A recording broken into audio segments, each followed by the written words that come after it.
Les paysages de World of Warcraft sont très soignés et très beaux. La direction artistique est cohérente et peu de choses sont laissées au hasard. La modélisation des arbres, des rochers, les textures, les plantes en 2D, tout est soigneusement réfléchi. Chaque lieu a sa propre identité, ses propres tons et ses propres couleurs. Les zones enneigées sont plutôt blanches et grises avec des tons plus sombres pour la roche et quelques touches vertes des sapins. Les zones plus chaudes ont des tons orangés, ocre, terre de sienne, jaune pour les déserts. Et les zones champêtres sont plus lumineuses avec des tons verts et jaunes soutenus par le vert des arbres. Et puis au hasard des promenades, dans ces paysages très travaillés, très soignés, on croise des couleurs très vives et inattendues. Ces taches de couleurs non maîtrisées par les designers dans le paysage, ce sont les joueurs qui ont perdu leur combat. Des taches surprenantes et fascinantes, du violet, du pourpre, du vert fluo dans un paysage ocre chaud et sec, du cyan, de l'ivoire, du brun, de l'argenté dans une forêt sombre et inquiétante, ou encore des dégradés de bleu ciel vers du violet dans un paysage désolé et désertique brun-vert. Dans World of Warcraft, les morts font partie du paysage. Et c'est ce qui a fasciné l'artiste américain Aaron Roche quand il a commencé à jouer à World of Warcraft.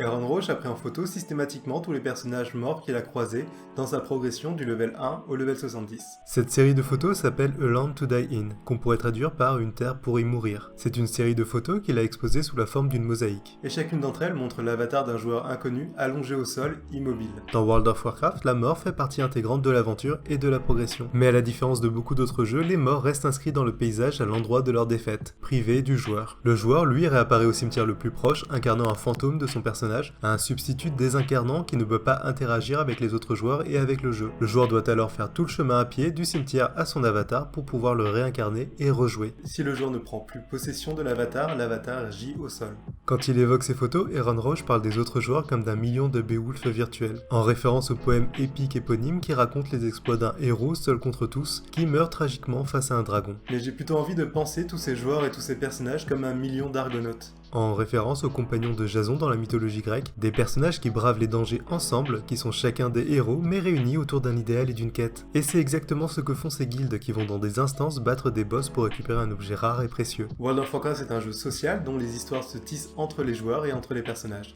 L'artiste a choisi de ne cadrer qu'un seul corps par photo. Ça montre les histoires individuelles et que chaque joueur est unique dans la construction de son personnage. Aussi bien la construction de son histoire au travers de ses relations que dans la construction physique au travers des choix des couleurs. Les ambitions et les personnalités du joueur transparaissent, qu'elles soient sincères ou fantasmées. Le joueur incarne littéralement son avatar. Et c'est ce que montrent ces photos en individualisant chacun de ses personnages.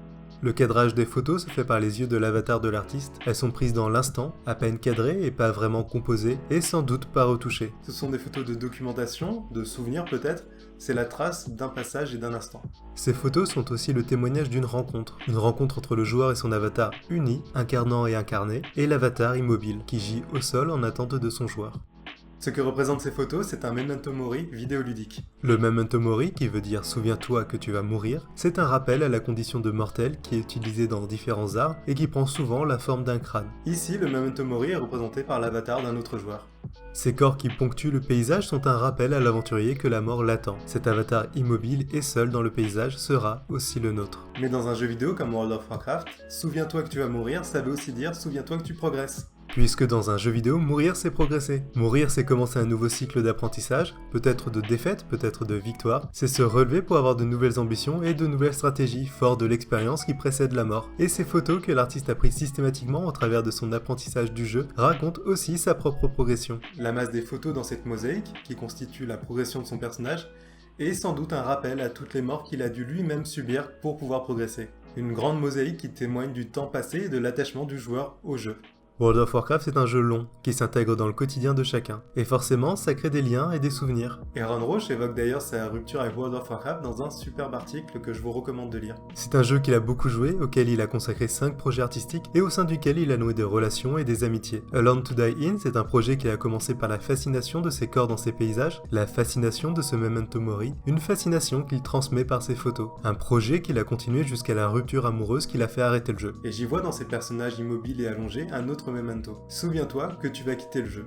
En arrêtant le jeu, tout devient inaccessible. Les amitiés, les connaissances, les groupes auxquels nous sommes liés à l'intérieur du jeu disparaissent. Le quotidien se transforme et arrêter de jouer, c'est tuer symboliquement son avatar. Et j'aime avoir dans cette série de photos, je crois la dernière à l'intérieur de World of Warcraft, une sorte d'adieu au jeu. Un adieu à son personnage resté sur le serveur et sans doute maintenant supprimé. Et avec sa suppression, tous les liens de l'artiste au jeu.